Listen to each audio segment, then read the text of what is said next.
Now at 9, Joplin police arrest a suspect in Monday's fatal hit and run. Plus, what we know about wind turbine collapse in Barton County. And a Pittsburgh man makes a surprisingly close to home discovery while shopping in France. The 4 states' most watched news starts now. This is KOAM News at 9 on Fox 14. I'm Tanya Bach. Joplin police arrest a suspect in a fatal hit and run. Authorities earlier today released an image of what they believe the suspect vehicle looked like, a dark-colored 2002 to 2005 Ford Explorer SUV. And then later they followed a lead at an address in Duquesne where they found a vehicle matching that description. They contacted the owner, 49-year-old Ruben Blanco, and determined he was behind the wheel Monday night when 55-year-old Eva Havelock of Joplin was hit by a vehicle that fled the scene. Havelock died of her injuries yesterday morning. Formal charges have not yet been filed.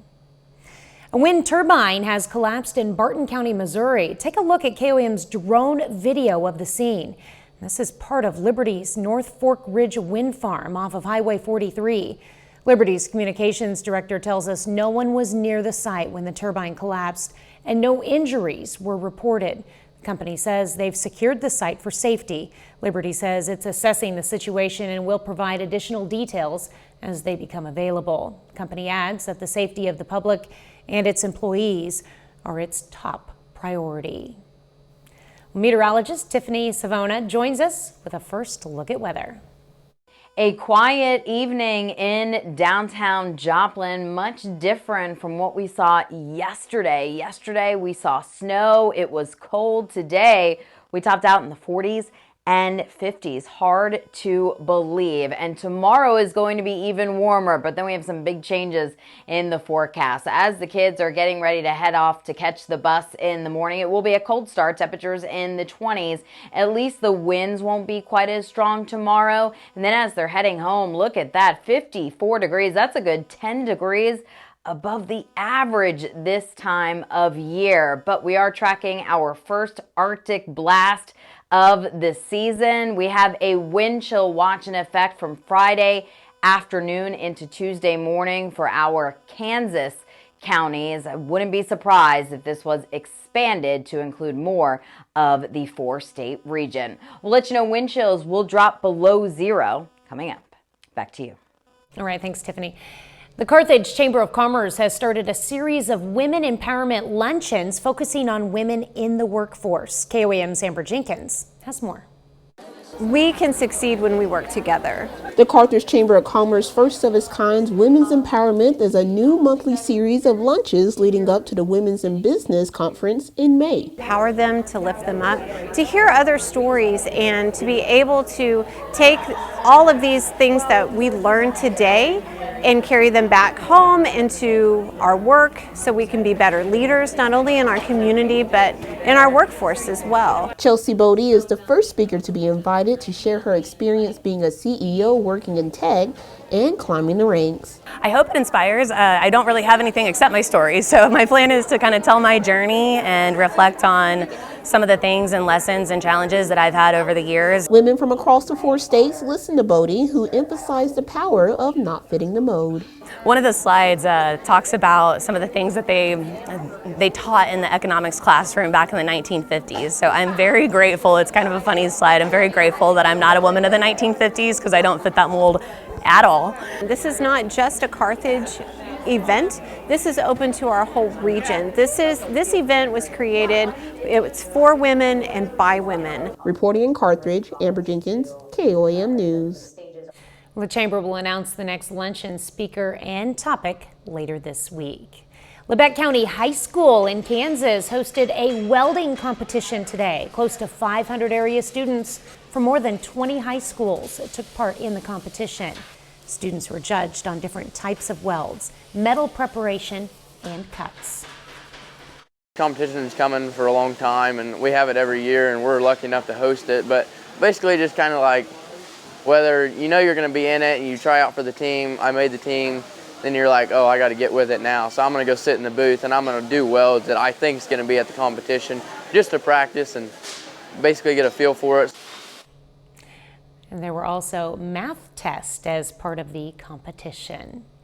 Pitt State today welcomed its new international students. The university hosted a dinner for the students at the Pittsburgh Presbyterian Church. Not only was it a chance for the students to get a nice warm meal ahead of classes starting up, but members of the community were also able to get to know the different cultures. The international students, they just came from halfway across the world, all the way across the world, and so they're tired, they're exhausted. So we offer this, or the community offers this rather, for the students to be able to meet everyone, to get to know each other, and just have a nice warm meal, have friends, and interact with the community. Now, much of the food was provided by community members as well. Well, a Pittsburgh, Kansas sweatshirt is being sold in a department store all the way over in France. KOAM's Fernanda Silva spoke to the Pittsburgh resident who spotted it in the city of Lens. Pittsburgh resident Marcos Yoakum was visiting his fiancée in France when he couldn't believe his eyes. You're walking in this store and suddenly you see a Pittsburgh sweatshirt. Yeah, it was really, really strange. I had to take a quadruple take, you know. It's really common to see things like New York, and then it'll say like the Big Apple or something. I was thinking immediately, oh, it's probably Pittsburgh, Pennsylvania. And then I saw Kansas, and then I saw Midwest, and I was like, that's my city, that's my town. The sweatshirt reads Pittsburgh, Midwest greatest town, with the correct spelling for the Southeast Kansas Pittsburgh, without the H. It also says Sunflower State, Kansas. But here's something interesting. They have the year 1993, and I have no idea what happened in 1993. The year is not the only mystery surrounding the manufactured sweatshirts. The why Pittsburgh is also an unanswered question. The area Chamber of Commerce hasn't heard of it before, but the organization's president believes it is something good. But it really doesn't surprise me because Pittsburgh is pretty well known around the world. The example I used was if you were in Pittsburgh, Kansas, and you went to JCPenney's and you found a shirt that said Lens, France, best town in the north of France. It's the same deal. I was just shocked. I was like, why Pittsburgh, Kansas, of all the cities in the United States? But Marcus has a theory. Maybe some French student one time many moons ago came to Pitt State, loved it so much, and then they were promoted in Kiabi, and then they were like, you know what, let's make a sweater to sell in France that says Pittsburgh, Kansas. Spending his last couple of vacation days in France, Marcus will be heading back to Pittsburgh soon, with an extra item in his luggage. You're coming back home with a souvenir that is actually from your hometown. Exactly. It's funny. It's actually my first Pittsburgh, Kansas sweater, and I bought it in France. So, a souvenir that comes with fun memories. In Pittsburgh, Fernanda Silva, KOAM News. Now, the department store at Kiabi also has the item listed for sale online for 15 euros. Or about $17. Now, we tried reaching out to the store, but did not hear back from them. We were unable to determine how the Pittsburgh design ended up in a French department store. Now, if you think you know, we'd love to hear from you. You can join the discussion on our Facebook page. Well, coming up, we'll look at the top 5 cancer screenings you need to get in 2024. The American Cancer Society estimated roughly 2 million Americans would be diagnosed with cancer last year. And in that time, more than 609,000 people would die of the disease. But early detection can save lives. Mandy Gaither has the top 5 cancer screenings you should set up in 2024. They're powerful weapons against a potentially life-threatening disease. Screenings can detect cancer early. Many cancers found with screening techniques are actually quite curable. The American Cancer Society says the top 5 cancer screenings to set up in 2024 start with a mammogram. The organization recommends women at age 40 start talking to their doctor about scheduling one. By age 45, every woman should have an annual mammogram. Women with a higher risk of breast cancer may need screening earlier. And women that are younger, often with dense breast, may need additional testing even beyond a mammogram. Next, set up a colorectal cancer screening for people who aren't at high risk based on factors like family history or a previous polyp. There's a home test. Those at average risk or higher should get a colonoscopy starting at age 45. Your results will dictate how often this screening is needed. Third, prostate cancer screening. That's recommended for men starting between the ages of 45 and 50. And by age 50, it should be an annual discussion with their doctor. African Americans and others at higher risk for this disease may need screening as early as age 40. Fourth, screening for cervical cancer, which is most often caused by the human papillomavirus or HPV. Women should start by age 25, have an HPV test. That test can be done at the same time as a patient's pap smear. And finally, set up a lung cancer screening starting at age 50 for smokers or former smokers with a 20-pack year history. For Health Minute, I'm Andy Gaither. And Tiffany is next with a complete look at your forecast. And later, Pittsburgh and Frontenac hit the mat for the crosstown throwdown.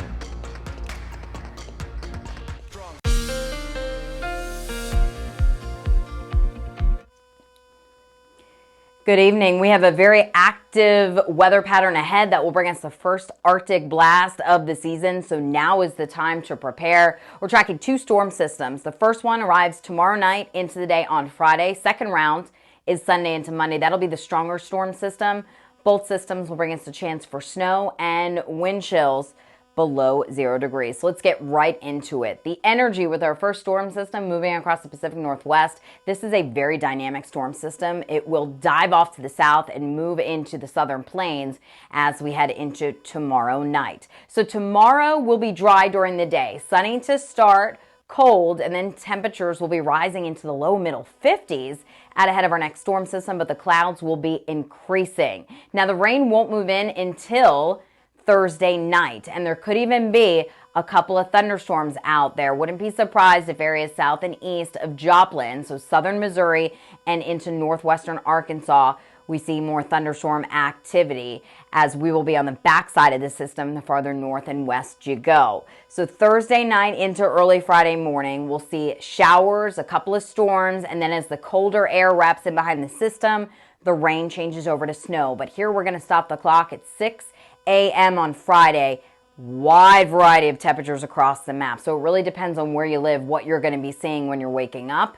Pittsburgh over to Joplin, we have rain, temperatures in the 40s, but across portions of Kansas, it's already snowing and accumulating. We'll see that changeover start to shift eastward throughout the morning hours on Friday. We have snow falling Friday around lunchtime, temperatures in the 20s, wind chills during the afternoon in the single digits. So travel could be a bit slick during the day on Friday with the snow calming down, and visibilities could be reduced with that wind out there. It could be quite gusty. We're not talking about a lot of snow with this first system. We could see an inch, maybe 2, as some of the higher locations for some of our eastern spots by Friday afternoon. The bigger story will be the bitter cold and the wind chills below 0. We're going to skip ahead to the coldest days. So Sunday morning, here are the future feels like temperatures. This is what it feels like when you're going to step out the door Sunday morning. Wind chills 15, 20, 25 degrees below 0. Monday morning, same story. Wind chills 20, 25 degrees below 0.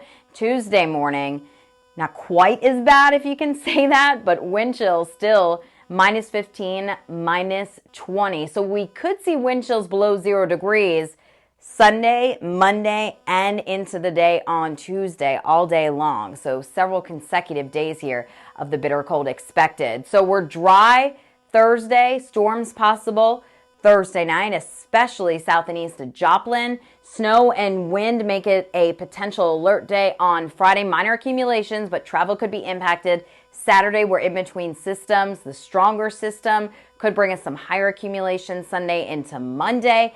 And that's where it gets really cold, dangerous cold, with highs in the single digits teens, lows below 0, and those wind chills well below 0 as well. Back to you. All right, thanks, Tiffany.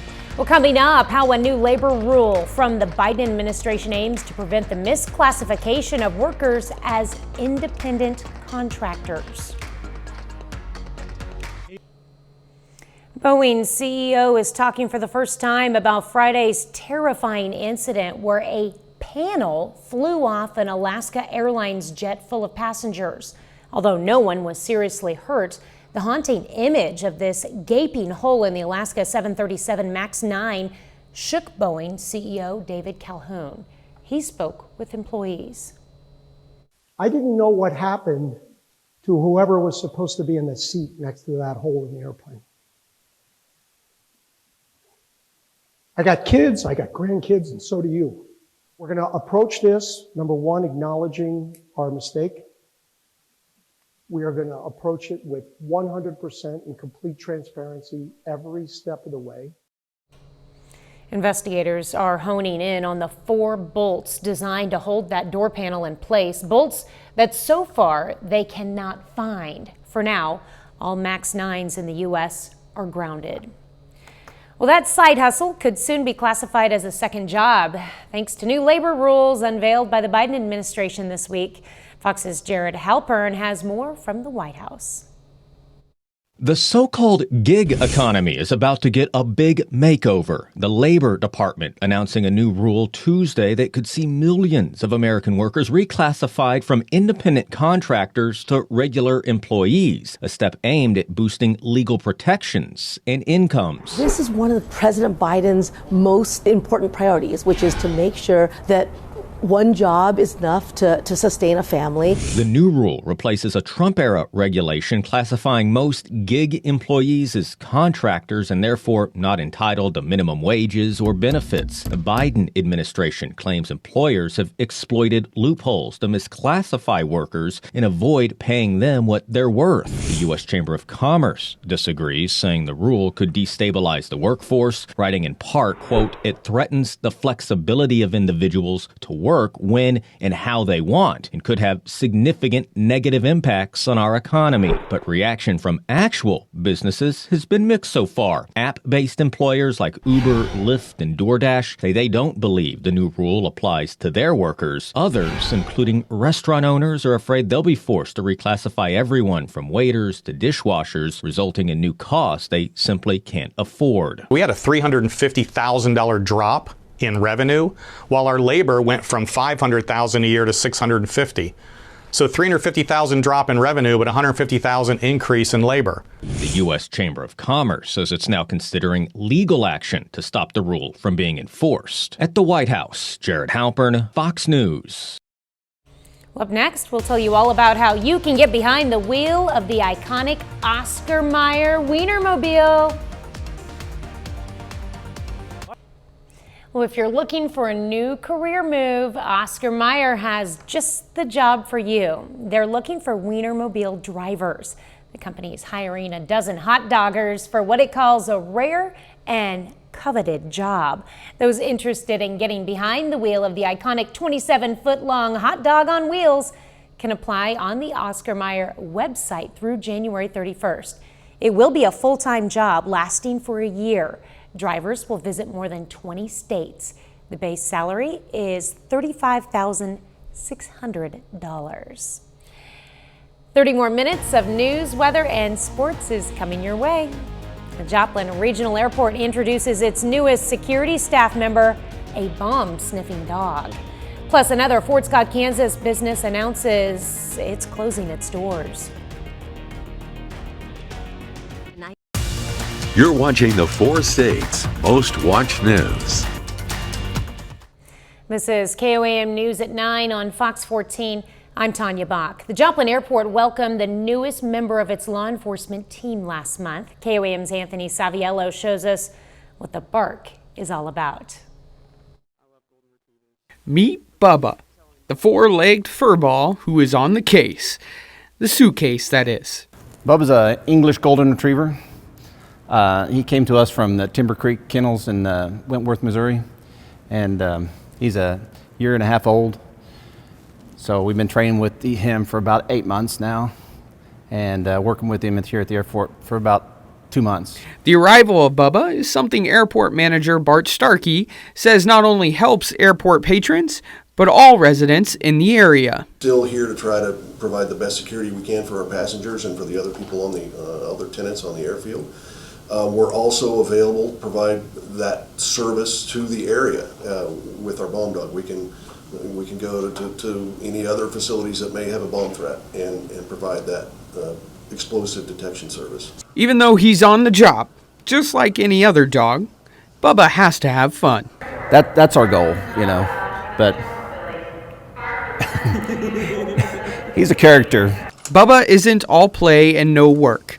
To see this dog in action can make even the most worried feel at ease. If we don't ever find an explosive, that would be good. I think just him being here and being visible, searching for explosives, and people know they probably won't bring an explosive here, and send it to another airport, or or not bring an explosive to an airport at all. Though the hope is he will never have to use his skills, it doesn't take a sniffer to see this dog is the bomb. Reporting in Joplin, Anthony Saviello, KOAM News. Officer Williams told us Bubba gets to be a regular dog off duty.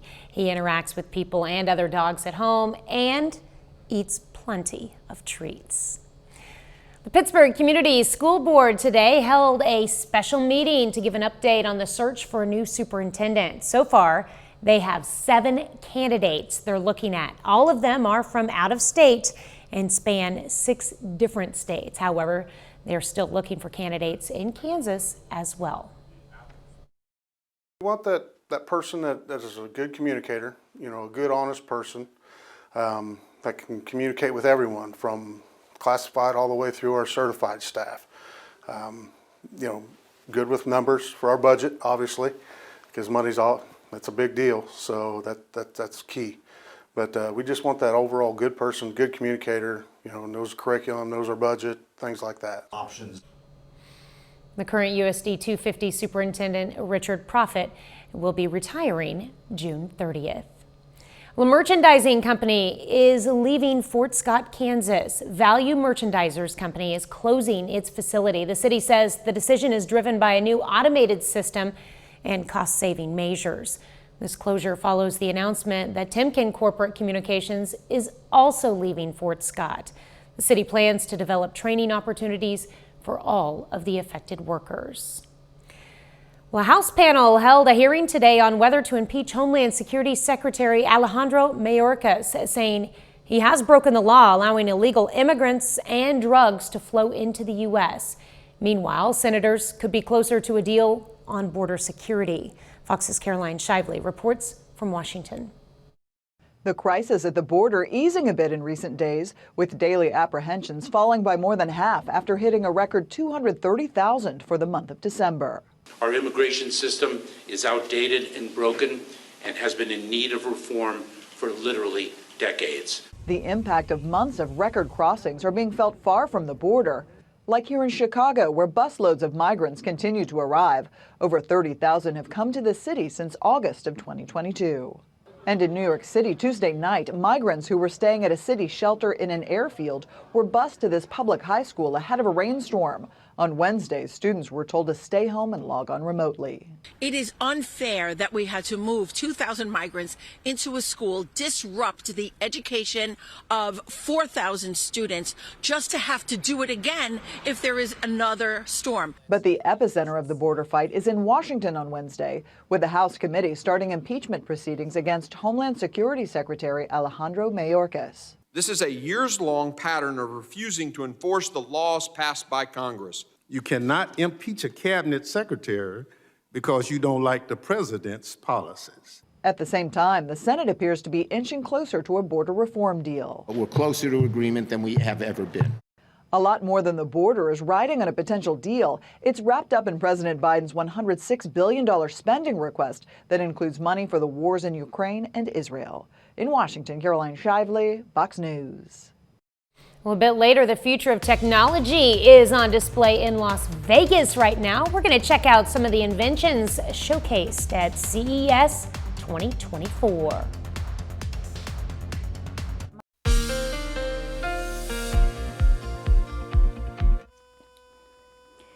Good evening. We have a very active weather pattern ahead that will bring us the first Arctic blast of the season. So now is the time to prepare. We're tracking 2 storm systems. The first one arrives tomorrow night into the day on Friday. Second round is Sunday into Monday. That'll be the stronger storm system. Both systems will bring us a chance for snow and wind chills below 0 degrees. So let's get right into it. The energy with our first storm system moving across the Pacific Northwest. This is a very dynamic storm system. It will dive off to the south and move into the southern plains as we head into tomorrow night. So tomorrow will be dry during the day, sunny to start, cold, and then temperatures will be rising into the low middle 50s out ahead of our next storm system, but the clouds will be increasing. Now the rain won't move in until Thursday night, and there could even be a couple of thunderstorms out there. Wouldn't be surprised if areas south and east of Joplin, so southern Missouri and into northwestern Arkansas, we see more thunderstorm activity as we will be on the backside of the system the farther north and west you go. So Thursday night into early Friday morning, we'll see showers, a couple of storms, and then as the colder air wraps in behind the system, the rain changes over to snow. But here we're going to stop the clock at 6 a.m. on Friday. Wide variety of temperatures across the map. So it really depends on where you live, what you're going to be seeing when you're waking up. Pittsburgh over to Joplin, we have rain, temperatures in the 40s, but across portions of Kansas, it's already snowing and accumulating. We'll see that changeover start to shift eastward throughout the morning hours on Friday. We have snow falling Friday around lunchtime, temperatures in the 20s, wind chills during the afternoon in the single digits. So travel could be a bit slick during the day on Friday with the snow calming down, and visibilities could be reduced with that wind out there. It could be quite gusty. We're not talking about a lot of snow with this first system. We could see an inch, maybe 2, as some of the higher locations for some of our eastern spots by Friday afternoon. The bigger story will be the bitter cold and the wind chills below 0. We're going to skip ahead to the coldest days. So Sunday morning, here are the future feels like temperatures. This is what it feels like when you're going to step out the door Sunday morning. Wind chills 15, 20, 25 degrees below 0. Monday morning, same story. Wind chills 20, 25 degrees below 0. Tuesday morning, not quite as bad if you can say that, but wind chills still minus 15, minus 20. So we could see wind chills below 0 degrees Sunday, Monday, and into the day on Tuesday all day long. So several consecutive days here of the bitter cold expected. So we're dry Thursday, storms possible Thursday night, especially south and east of Joplin. Snow and wind make it a potential alert day on Friday. Minor accumulations, but travel could be impacted. Saturday, we're in between systems. The stronger system could bring us some higher accumulation Sunday into Monday. And that's where it gets really cold, dangerous cold, with highs in the single digits teens, lows below 0, and those wind chills well below 0 as well. Back to you. Basically, if you haven't already, get that long underwear ready. Coming up in sports, a Pittsburgh High School swimmer commits to University of St. Mary. Plus, highlights from the 4th annual Crosstown Throwdown between Frontenac and Pittsburgh. John Dales has those stories and more up next.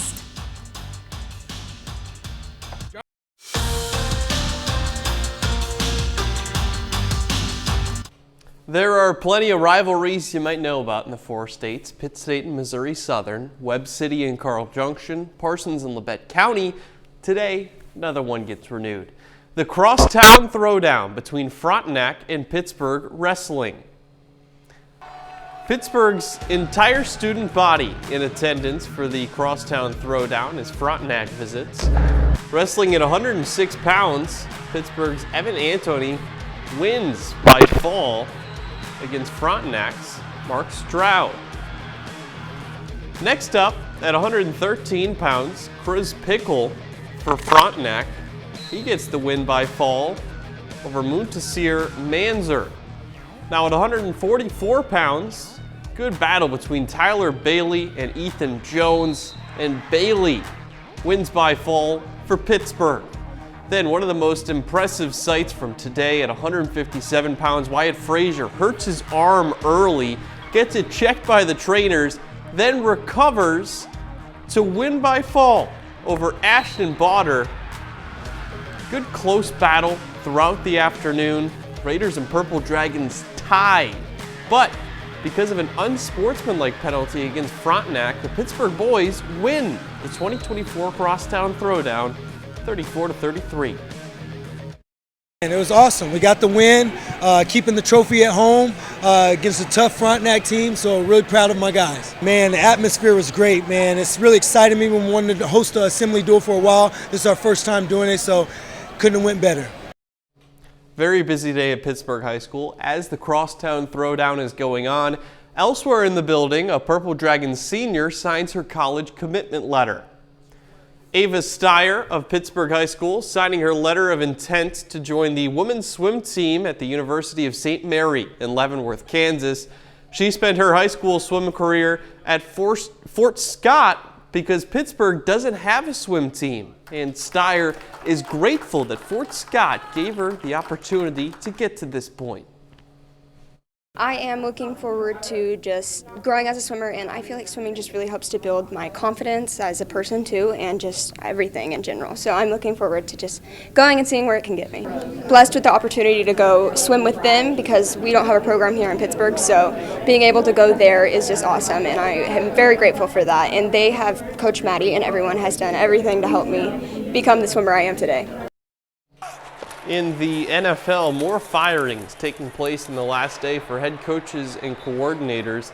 A shocker out of Nashville. Titan head coach Mike Vrabel is fired after 6 seasons and 3 playoff appearances. But each of the last 2 years, they finished under 500. In Seattle, Pete Carroll out after 14 seasons as the head coach of the Seahawks. He brought Seattle to 2 Super Bowls and 10 playoff appearances. Then in Chicago, the Bears will retain head coach Matt Eberflus, but fire offensive coordinator Luke Getsy. Chicago is 10-24 in 2 seasons with Eberflus. That's a look at sports. We're back with more news after this. Sin City is getting a high-tech makeover as inventors showcase their latest robotic developments at this year's CES event. Fox News' Ted Linder takes a closer look at the gadgets you don't want to miss. It's a dream come true for tech lovers nationwide. As tens of thousands flood Las Vegas this week for CES 2024, formerly known as the Consumer Electronics Show. The problem is not being able to see everything here. Every year I come, I only see 20%, and I'm here for the entire time. And many of the inventions on display are armed with powerful artificial intelligence, like this dashboard on the new concept electric vehicle from Mercedes-Benz. The auto company also unveiling its new virtual assistant that can speak in different emotions and ask the driver questions to provide the best responses to their commands. It's there to create a more empathic and intuitive way to communicate with your vehicle. On the other hand, if your home needs an AI upgrade, Samsung is showing off the latest version of its Ball-E robot. Roughly the size of a soccer ball, the bot can follow you around your home and interact with your other devices, like turning on and off the lights. It also comes with a built-in projector for meetings, fitness classes, and movie nights. Prepare yourself for something very strange. And speaking of movie nights, Netflix is making waves at CES, giving attendees a chance to see the trailer for the upcoming sci-fi series called 3 Body Problem. The streaming company showcasing the footage on gaming headsets similar to ones used in the show, which comes out in March. And it's from the producers behind Game of Thrones. To do something that felt radically different was both intimidating and also appealing. Ted Linder, Fox News. Coming up, how a smart pooch at an Arizona animal shelter tried to make his great escape and bring his friends along too. A husky at an Arizona shelter had enough of the doghouse. He escaped his kennel and tried to bring his fellow canine inmates along. But as Jeannie Most reports, the Paw Patrol cut his party short. The escapee could best be described as very husky And he didn't just try to free himself. It was sort of like a jailbreak where he was going to help the other inmates. He was trying to open up their kennels too. Look at him scrabbling at the latches, trying in vain to bust out his friends at Lost Our Home Pet Rescue in Tempe, Arizona. And how did he get out of his kennel? I don't know. I just don't know. I still, to this day, I don't know. He didn't break it. But once he got out in the wee hours of the morning, King the Husky was caught on surveillance cameras opening doors with his paws. The Pet Rescue's director turned it into an episode of Paw and Order. These are their stories.